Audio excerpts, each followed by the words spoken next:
চৰকাৰৰ পৰা দৰমহা বেছি পাবৰ কাৰণে আমৰণ অনশন কৰিব নালাগে। চৰকাৰৰ হাতত টকা থাকিলেতো আমি দিয়েই দিওঁ, কিন্তু অংগনবাড়ীৰো দৰমহা বঢ়াব লাগিব, আশাৰো দৰমহা বঢ়াব লাগিব, আপোনাৰ মিড ডে মিলৰো দৰমহা বঢ়াব লাগিব। একেলগে চৰকাৰখনে ইমান কাম কৰিব নোৱাৰে। আমৰণ অনশন কৰিব লাগিছিল যদি 2 বছৰ আগতে কৰিব লাগিছিল, সমস্যাটো সমাধান হৈ গ'লহেঁতেন। ইলেকশ্যনৰ আগত এইবিলাক কৰাৰ প্ৰয়োজন কি আছে?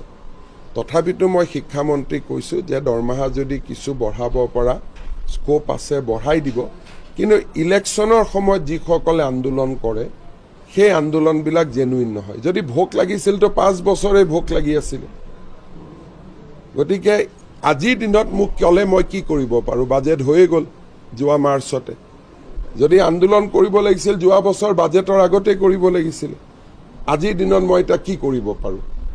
সেইকাৰণে তথাপিতো মই শিক্ষামন্ত্ৰীক কৈছোঁ যে ক'ৰবাত যদি কিবা জমা আছে তেওঁলোকৰ লগত কথা পাতি ঠিক কৰক, কিন্তু মানে যিটো কাম ভাল কৰি কথা পাতিলেও হয় তাক আৰু ইমান এটা পৰ্যায়লৈকে লৈ যোৱাৰ প্ৰয়োজন নাথাকে বুলি মই ভাবোঁ।